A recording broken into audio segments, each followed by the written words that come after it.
Good morning, Brad. How are you? Doing well. How are you guys? We're great. More and more posturing all the time from the competitive side, but we know how important the money is. Talk about that balance. Yeah, I think the money is really what's most important here. And I believe if this thing had been done 10 years earlier, you wouldn't have much discussion at all about the competitive side. I think that the current environment in which the SEC has won 6 straight national championships, and obviously we had an all-SEC championship game last year, has a number of these conference commissioners, concerned about trying to put measures in place to, I don't want to say to try to end the SEC's run of dominance, because, even one SEC team in there could still win it. But I think they recognize, that the way things are right now, the SEC is much more likely than anybody else to get 2 teams into a 4-team playoff, and the SEC could continue to win at a pretty high rate if they don't try to do something about it. I think maybe to some degree they've been caught up a little bit too much in that. I think things are cyclical. I'm not saying I think the SEC will ever go away, but times do change, and sometimes you can hurt the product by going a little bit overboard because of concerns about one thing or another happening. And I think that is taking place a little bit so far, but at the same time, they still haven't reached the point of this where the decisions regarding the money have been made. So that there's still plenty of time for them to to make the right calls as far as maximizing the money that could be made off of this product. Are there things that we should sort of scratch out and say that this isn't going to happen? There's really not much reason to continue to move these suggestions forward. Is there anything that comes to mind? Well, there have been talks so far that the idea of playing these games on campuses in the semifinals doesn't have a lot of support. I'm not sure that it's to the point where you can rule it out yet, but I do think that there are more people who are in favor of having sites predetermined going into the season, where they at least know what they're dealing with from a budget standpoint, to know that we're going to have a stadium with 78,000 seats and this many luxury boxes, and they can do the math. Whereas if you have that open-ended format in place where you allow the higher seed to host, you could have, obviously right there at Neyland Stadium, if Tennessee were to be hosting, that's about as good as they could hope for as far as the revenue that could come from a host team. But then on the other end of it,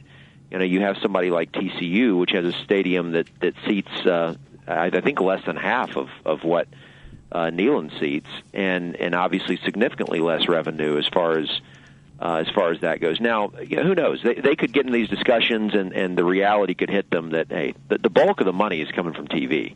It's just not going to be made off of ticket sales and concessions and parking and all that stuff. But I think if you're trying to maximize revenue and have some consistency to it, then I think that toward that end, trying to predetermine these playoff sites is something that they're more than likely going to do. But I don't think that's to the point yet where you can rule out any possibility of them arriving at a model where games could end up on campuses. Anybody who's been to a BCS championship game knows that the stadium is almost entirely filled with people who are partial to one side or the other, and so it would be a different type of atmosphere. And I think that is what you would get. Now, whether I said that's what you would get if you ended up with a college football championship game that was farmed out to the highest bidder, and maybe it was a part of the country that wasn't close to either of the teams. I still think it would sell out. There would be a lot of interest.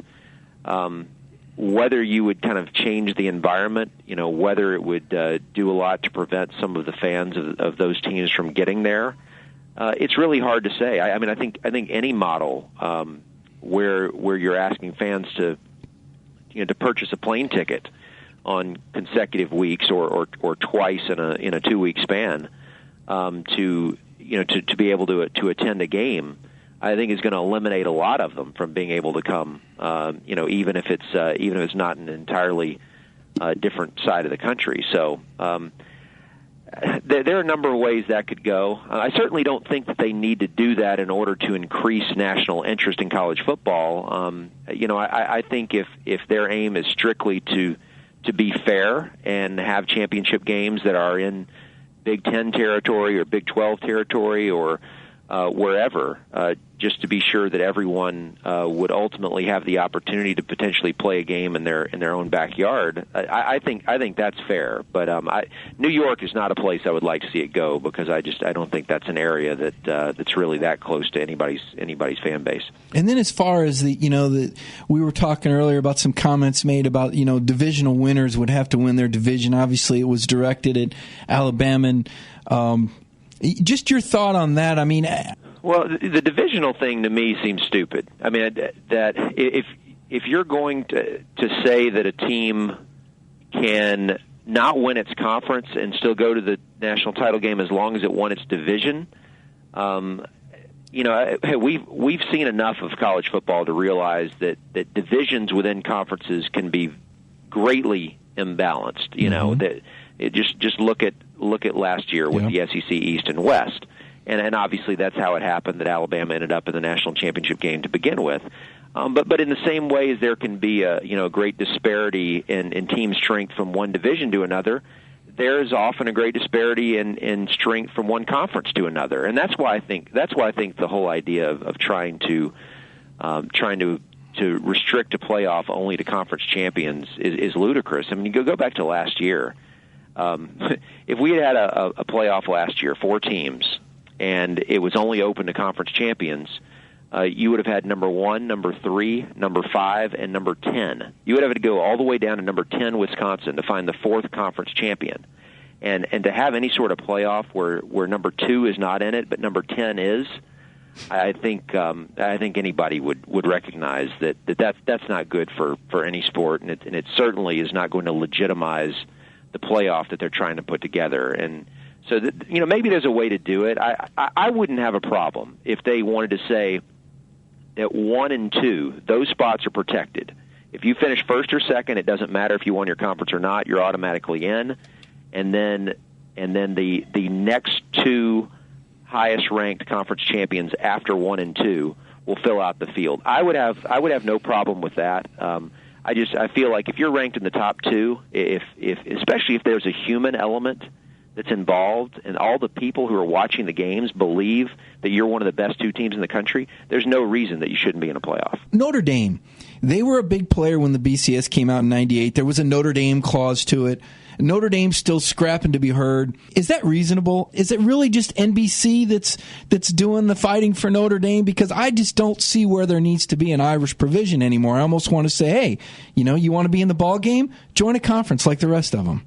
Yeah, I think that certainly the overall drawing power of Notre Dame has decreased over the years. I think it's still stronger than most people realize. Notre Dame will have some games on NBC that actually don't rate that highly because they're playing weaker teams. But when they play some of the out-of-conference games against better teams, like when they play against Michigan, they play against USC, those games, if they're on ABC, will be some of the highest-rated games all year for ABC. And so they're still, and that might be strictly due to the number of people out there who love to watch Notre Dame lose. There might be people from the Southeast who are tuning in, right. hoping that they can see the Irish lose a game. But whatever it is, I mean, there still are a lot of people who like to see them. And I think it'll be interesting to see what their role is or what their position is in this playoff, because obviously anything where you're declaring that a team has to win a conference, there must be some sort of contingency, not just for Notre Dame, but for any independent. I mean, remember BYU, which has won a national championship in the last 30 years, is also an independent. Actually, it's kind of funny to think about that you have to go back almost as far for Notre Dame's last national championship as you do for BYU's. They're only 4 years apart, but so there would have to be some sort of contingency. But now that they've done away with the automatic qualifying status, I don't know that I don't know that there will be teams like Boise State that'll be put in games where they would have been in past years, which is going to mean there are going to be more spots available for these bowls to choose the teams they think are going to make them the most money. And I think it will be interesting to see going forward whether we finally reach a point where, say, the Fiesta Bowl, for example, believes that, hey, you know what, Ohio State can generate more money for us than Notre Dame. And I think we're much closer to that point than we ever were, where bowls would consider passing up on Notre Dame. Is the +1, is this where it has to stop? Because the fear is it's going to go from 4 to 8 to 16. What are your thoughts on the future and where this is headed? Well, I believe that the people who are making these decisions, the ones who've said that we need a 4-team playoff, these are smart guys. I think we've all had our disagreements with them over the years as far as our opinions on how much a playoff was needed or wanted. But these guys understand what's going on, and to tell you the truth, they spend a lot more time than the rest of us have exploring the consequences of having a playoff and what things happen, because of that, or what things could happen because of it.